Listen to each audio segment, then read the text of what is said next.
Well, another year, another birthday for Sonic the Hedgehog. Happy 34th birthday, Sonic. This day could not get any better. Oh wait, it can. We hit 1,000 subscribers!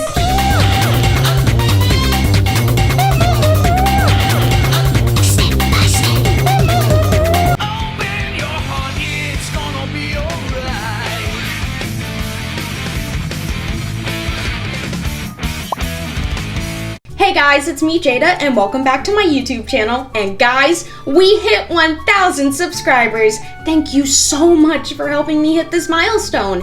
It truly means so much to me. And on top of that, it's also Sonic's 34th birthday. Thus, I had to ponder, how should I celebrate my 1,000 subscriber milestone and Sonic's birthday? Well, in light of some recent news regarding Sonic racing crossworlds and the return of a certain form, I decided to make a video talking about my all-time favorite Sonic form. So thank you for 1,000 subscribers, and happy birthday, Sonic! And without any further ado, let's just get straight into the special.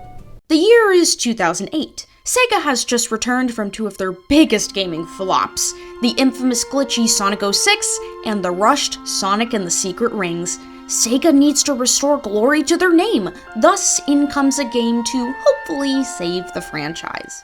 I, of course, am talking about Sonic Riders Zero Gravity. Oh yeah, the sequel to the hit, I'm just kidding. Sonic Unleashed released November 18th, 2008 for Xbox 360, PlayStation 3, PlayStation 2, and the Wii. This game follows Sonic and his new friend Chip on a globe-trotting adventure to restore the power of the Chaos Emeralds so they can put the world back together and save the world from Dark Gaia and Dr. Eggman. This game sees Sonic reaching unimaginable speeds as he blasts through levels, defeating enemies and reaching the goal ring. Of course, that's just during the day.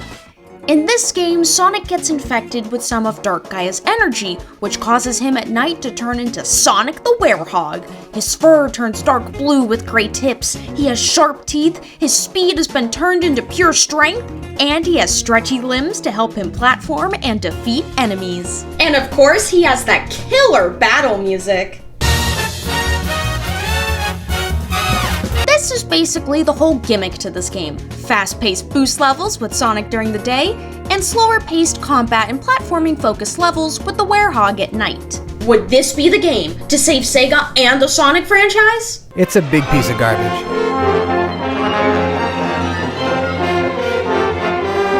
Big piece of garbage. Simple answer? No. Yeah, when this game released, it was not received well at all. Everyone thought the Werehog completely ruined the game, and others just disliked the entire game as a whole. And then of course there's the infamous IGN review, where the guy claimed Sonic was never good, and then literally jumped over a dash pad, claiming the controls were unresponsive. Thanks to this negative backlash by fans, IGN, and others, many came to hate the Werehog and Unleashed. However, in recent years, people have seemed to come to enjoy Unleashed, with some saying it is the best Sonic game compared to Sega's more recent games. Oh, how did this get here?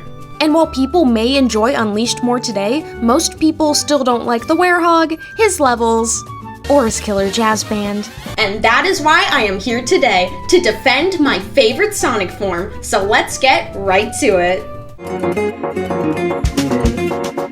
First of all, we need to talk about the look and sound of the Werehog because Sega killed it! This will forever be my favorite Sonic form. I love the darker color palette, and I love how Sonic's shoes even transformed alongside him. Overall, he is one killer-looking beast that is still the same old Sonic at heart. However, his voice is a little different.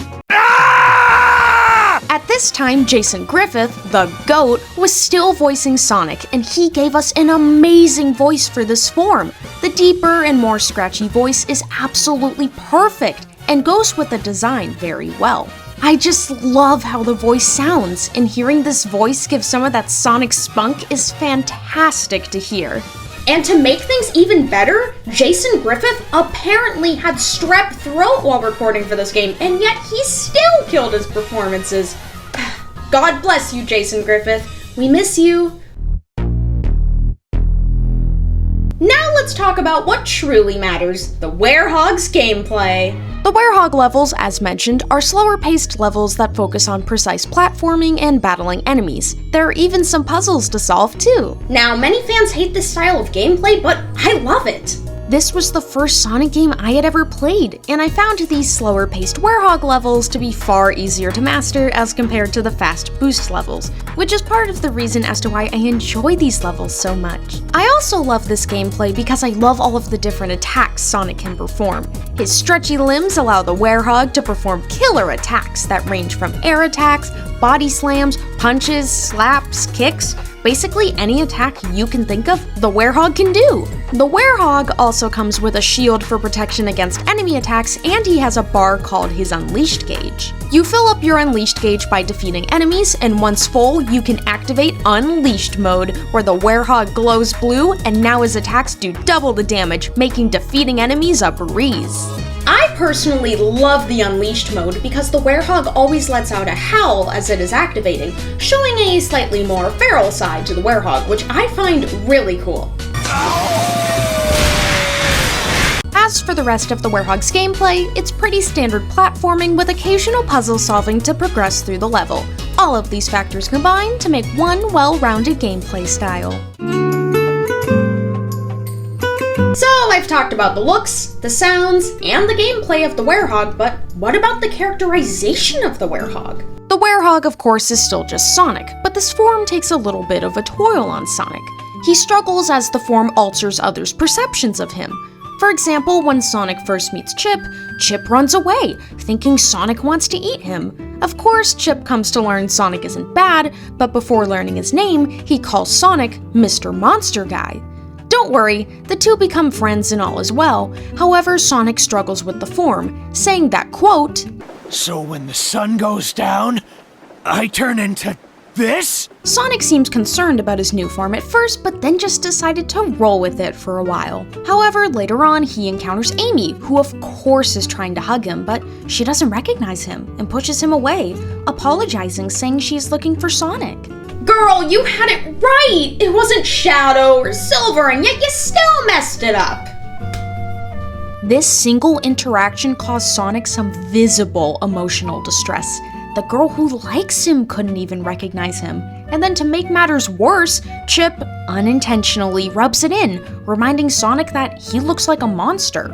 And this causes Sonic to get even more upset. Luckily though, Amy does eventually recognize him and Sonic starts to roll with the form and decides to not let it hold him back. I love this form because it allowed us to see another side of Sonic, a Sonic that was struggling because he felt like a monster. This form gave Sonic his own personal dilemma to deal with, which is something we don't see often in the series. Overall, the Werehog form, I believe, is hated way too much. There are other things that we should be more concerned about. The Werehog form, in my opinion, was one of Sega's best ideas, and it was creative beyond belief and did things that had never been seen in any other Sonic game. Sure, the gameplay was drastically different from what Sonic fans were used to, but I think that's what made it so much fun. The Werehog was unique and stood out, and it wasn't afraid to try new things, and that is why I believe the Werehog is an underappreciated gem. Thanks for watching. Bye!